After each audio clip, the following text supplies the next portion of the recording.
Good morning, Barbados. Welcome to Living This Morning with me, Dr. Rambarran, stepping in for Dr. Sparman. This morning, we're going to be talking about diets. We all know what a diet is, and most of us have tried one at some point in our lives or another. As women, we are always trying to lose a pound or two before a big event, whether it be a wedding, a fete, a family gathering with those skinny cousins, or the dreaded high school reunion. Whatever the reason behind us wanting to shed a few pounds, we all want to see results, and we want to see them fast. The faster the results, the more we feel good about giving up the macaroni pie, cookies and chips and whatnot. So with Kadooment Day only a week or so away, we thought this week on Livin' we'd address some of the crazy diets we women, and some of you guys do, subject our bodies to, as a last-ditch effort to drop a few pounds before the big day. But first, here's a nice calypso track to get us in that early morning crop-over mood.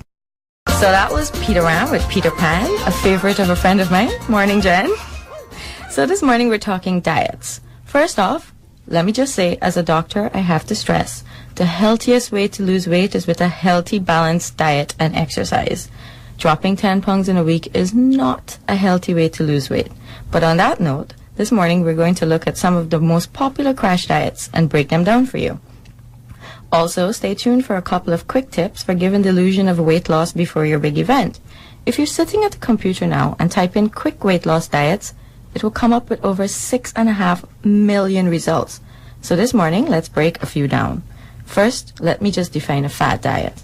A fad diet is a reduction diet that received temporary popularity, meaning that just as corsets and coveralls swimwear were popular in Victorian times, it isn't now.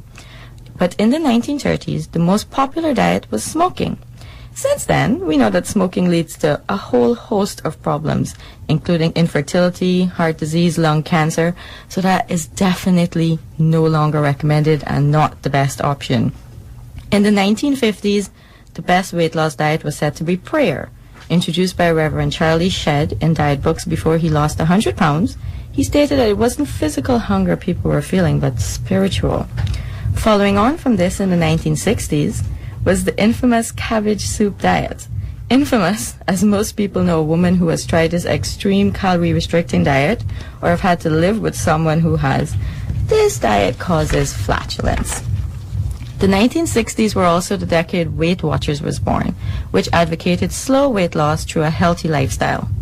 And just when it looked like things were looking up for healthy weight loss, the 1970s arrived with the introduction of weight loss pills.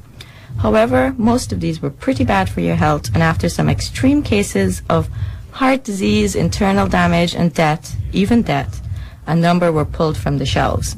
So with the 80s and 90s, the focus was mainly on exclusion diets, high or low carb or low fat diets.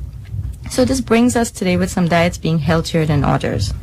Before we get on with the best and the worst diets of today, let's hear another track.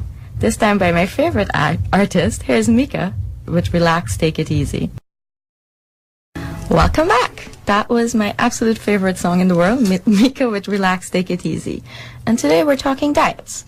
So what are the top fad diets? Fox News lists the most popular fad diets at the moment as the HCG diet, the Sleeping Beauty diet, the Master Cleanse or Lemon Detox, and the Tapeworm diet. So let me break these down a little, as each of these diets are pretty extreme. The HCG diet involves daily injections of human chorionic gonadotropin, a hormone associated with pregnancy. The injections are coupled with a 500 calorie a day diet that is said to help a person drop weight fast, though anything less than 1200 calories a day is said to constitute starvation. There have been a few scientific studies on this diet, and some say it doesn't cause any harm. However, there are side effects. Some say that it just suppresses the appetite, but there's no evidence to that over a placebo effect. In any case, a lot of these low-calorie diets may stress weight loss, but they don't brag about the other side effects, such as kidney stones, dehydration, headaches, loss of muscle mass, and loss of water. The Sleeping Beauty diet is pretty explanatory. It basically constitutes sleeping a lot, as when you sleep, you're not eating. One celeb famous for this diet was Elvis, who used sleeping pills to sleep off the weight. A massive downside to this, other than sleeping your life away, is that sleeping pills can be highly addictive. Aston Kutcher, Demi Moore, and Beyonce have all been hyped by the media as having tried the Master Cleanse diet. This again is a highly restricted diet that has you living off water with cayenne pepper, honey, and lemon for up to 10 days. Other than starving your body of essential nutrients and calories needed to function, other side effects include drowsiness, mood swings, bad skin, nausea, headaches, and so on. The tapeworm diet, which is the nastiest on the list, involves consuming tapeworm eggs and letting them hatch and grow in your intestines, in effect consuming a proportion of the food you eat. This is really weird. Ignoring these particularly unhealthy diets, the media does agree that there are a few which are slightly less unhealthy. But before we go to talk about these healthier, somewhat healthier diets, let's burn some calories by listening to Roll It by Soca Cartel. That was a great hyped up song for the new Kadooment season. That was Roll It by Soca Cartel. So back to our diets. The healthier ones include the Weight Watchers diet, which is thought of as being a better alternative. The Weight Watchers diet allocates points to each food and encourages the participant to eat more nutrient-rich and filling foods. Also, unlike the other diets, the Weight Watchers diet is forever improving to keep up with diet trends and new information in diet and nutrition. Websites such as WebMD advocate this diet as one to try for people looking for a steady long-term weight loss or maintenance. Another alternative is the Nutrisystem weight loss system. This system actually delivers the food to your house and is obviously not available here, but they do it in different portions and basically the same thing as Weight Watchers, but they take away the work from you. Another option which has been noted positively online and in the press is the Mediterranean diet. This diet is advocated by the Mayo Clinic as being more of a healthy eating lifestyle choice than a crash diet, advocating fresh foods, vegetables, and lean meats. Neither of these diets or healthy eating plans are going to make you drop 10 pounds in a week. However, if you stick to them, they will help you to slowly lose excess weight and help you to adjust your eating patterns to a healthier alternative. Every healthy eating regimen also should suggest that you incorporate exercise into your lifestyle at least 3 times a week.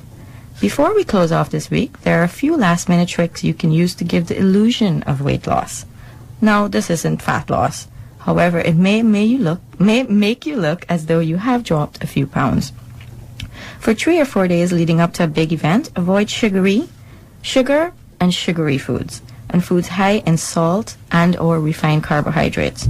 Why, you ask? Well, for one simple reason. They help you retain excess water and can make you look bloated. To aid in the process of eliminating your body of excess salt and sugar, as well as a healthy diet rich in lean protein, such as chicken and fish and vegetables and salads, try to also drink 2 liters of water every day to flush out the impurities. So just to wrap up, what are the top 10 ways to spot a fad diet? A weight loss plan is probably a fad diet if the menu features extremely limited food choices, just as only grapefruits and melon or fruits or rice or pasta for starches. If the weight loss plan says you must cut out an entire food group like carbohydrates. If you can only choose your meals from only one food group, maybe all protein or all carbohydrates. If the diet eliminates all fats. If the diet promises ultra-fast weight loss, like a pound per day or more. If the diet is used to sell a product, such as herbal weight loss pills or a specific food. If the weight loss claims are based on unproven science, such as the idea that combining certain foods can cause you to gain or lose weight. If the diet's promoters put down traditional medical experts by saying that doctors don't understand the way the program works. If the promoters make claims that sound too good to be true, that you can lose weight while you sleep or eat lots of fattening foods and still lose weight. And finally, the top 10 ways to spot a fad diet is an explanation of how the diet works is very simplistic. And promoters say that true explanation is too complex for most people to understand. So that concludes today's episode of Living with me, Dr. Rambarran, stepping in for Dr. Sparman, who will be back next week. So let's end this off by listening to some Patrice Roberts.